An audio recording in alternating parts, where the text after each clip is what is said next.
Conference Coach of the Year, second year in a row. Your thoughts on that? It's a great honor. It's a great honor to receive that. But that award's a program award. When you receive that award, that's obviously your players, coaches, staff, everybody involved in programs. So it's a great testament to our whole program. On the downside, you didn't have that many all-conference players, not as many as I would think for a team that's playing in the conference championship. One first-team player. Your thoughts on that? I mean, it is what it is. Obviously, you like to have more guys from your team, and that's kind of how we've been getting treated the whole year. So I think our kids are used to it, and it's unfortunate, but everybody makes their decision. There's some good guys, obviously, that voted. The guys that were voted. I guess probably my biggest gripe is not even to have Will Worth anywhere. What I mean? Just like, where would you be without Will Worth? But, well, the message it kind of sent to me is that the coaches in the league think that Navy's winning with coaching only, which is respectful of your staff. But I have yet to meet a coaching staff anywhere that could win without players that were any good. It's always players. You win with players. I mean, you always win with players. Maybe we have to look at something as a league, just, because there are some really good quarterbacks, some really guys, and, you can't argue against Flowers or Ward and, and the guy from Tulsa. I mean, really good players. But Will deserves something. To come out of it with nothing, like. Well, Jameer Tillman's a pretty good player. Jameer Tillman. And it can go on. There's other guys that have had good years, but I guess every coach could say that and would fight for their guys. But I'm going to talk to Alex Barta. Are you getting worried about Barta that he doesn't have anything to do all game, all month? The poor kid, he just stands there on the sideline. Well, we're going to play two really good defenses at the end of the season. With Temple, they're really good, one of the best defenses in the country. Army's a really good defense, so he's just got to stay the course. He'll be punting again. I know Coach Jasper doesn't like to see him on the field, but right. He'll punt again. Well, and do you all worry that inactivity? He does punt all the time in practice. I don't know what he does. I'm sure he warms up at games. No, we go through the same thing. Wags, our practice. We practice every special teams.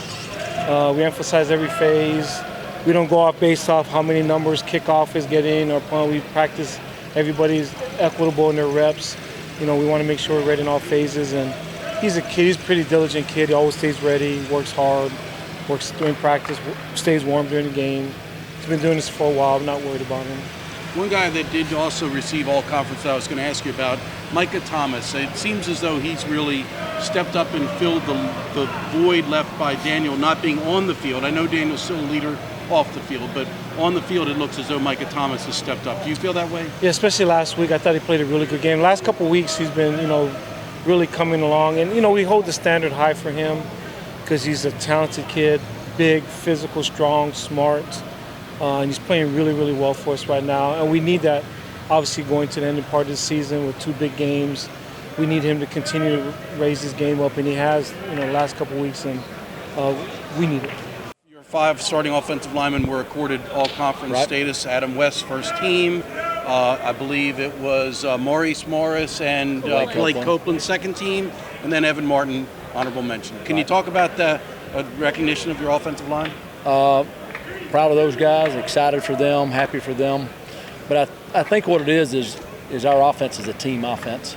We don't have guys that have maybe a lot of rushing yards because so many guys carry the ball. Will distributes the ball, has great numbers for a running quarterback this year. But I think it's a tribute to the offense, and the offensive line was recognized. But Will gets us in the right plays. The running backs do a great job running the ball. So to me, although I am very happy for our guys and I'm happy with the way they've played this year, I think it's kind of reflective of our team and what we've done on offense this year. I found it interesting. Adam West was picked first team, and I think he's had a good year. Right. But it was interesting that he was the one chosen first team. Do you think that Adam did anything in particular that maybe other coaches, opposing coaches, said, wow? Has he just been knocking people off the ball all season? Or he's played well. He's athletically, we thought he had all the tools to have a great season. and he's probably exceeded our expectations for him. So I think other people have seen that as well. He's athletic, he can run, he's great at the point of attack. He's had a really good football season.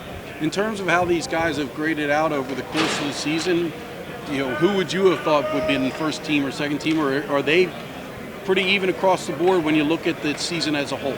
I think it probably went about the way we thought it would.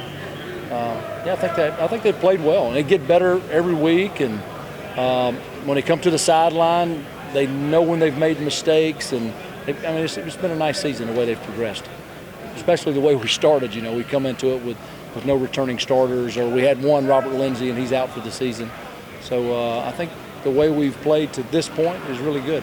Now we have probably maybe the biggest challenge of the season ahead of us on Saturday. So we're just trying to press forward and move forward towards that. Now, the one guy that did not get recognition is the golden boy that Coach Colton likes to call him.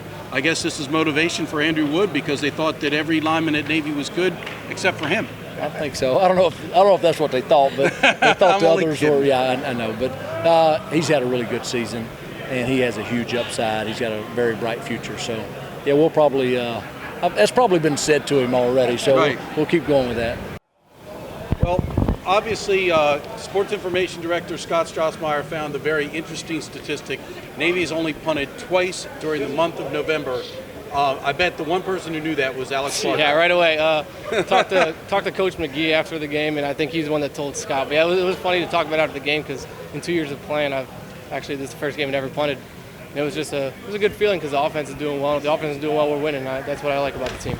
Well, as I say, did you have ever imagined going an entire month and only punting twice? No, not at all. Because I have a buddy who punts at a different school in the MAC, and they punt probably 8 times a game, and that's a game. So multiply that times 4. We only did 2 in a month. It's unimaginable. So what do you do all game? Warm up, really, on third down. Coach Davis will get us up, and we'll get ready. But most of the times, we just go back to what we were doing before because the offense gets a first down. With our offense, triple option, if it's a fourth down close enough, Coach Ken likes to go for it. So we just stand there and wait, and when we're called, we do our job, and when we're not, it's a good day for the offense. Well, is there any concern that inactivity, is there a worry that if you suddenly have to punt that you're like, whoa, I haven't done this in a long time? No, not at all, because I work with Josh every day during practice, and with punting, it's no different than going out in a game than it is out here at practice, except if we're indoors. But I have no worries about going out there if we're only punting twice a month to get it done when they need me to. Well, that's what, Coach Niumatalolo was just saying that the least person that anybody wants to see on the field at Navy is the punter. Yeah. It's no offense against you, Alex, but what do you think of that whole? I don't mind at all. I think it's great because that means the offense is doing well. And it's funny, Coach Jasper tells me before every game when we get on the bus to head over from the hotel to the stadium, he'll tell me like, all right, you're not playing today. No snaps for you today. You're not getting in. And I think that's funny because most coaches in the country wouldn't say that to their punter. But since our offense is running so high right now, Jasper is able to say that. So did you play other positions in high school? I played wide receiver until 10th grade, and then varsity coach asked me just to do the kicking, and that's when I transitioned to just doing all 3 punt, field goals, and kickoff in high school. I was going to say, so like on Saturday when they cleared the bench and 73 of 74 players got in, maybe you should have told Coach to put you in at wide receiver. Yeah, maybe. I don't know. I don't think Coach Ken would have been too happy if I asked him with that. But more on a serious note, it'd be health. Coach Ken wouldn't want me to get hurt for the game, and that would hurt the team in the long run, especially when we're coming up to the championship game and playing Army, which 2 biggest games this season so far. Well, that's what Coach just said. There's a probability you will be needed in these next 2 games against 2 tough defenses. Yes, sir. So there is hope ahead for Alex Barta.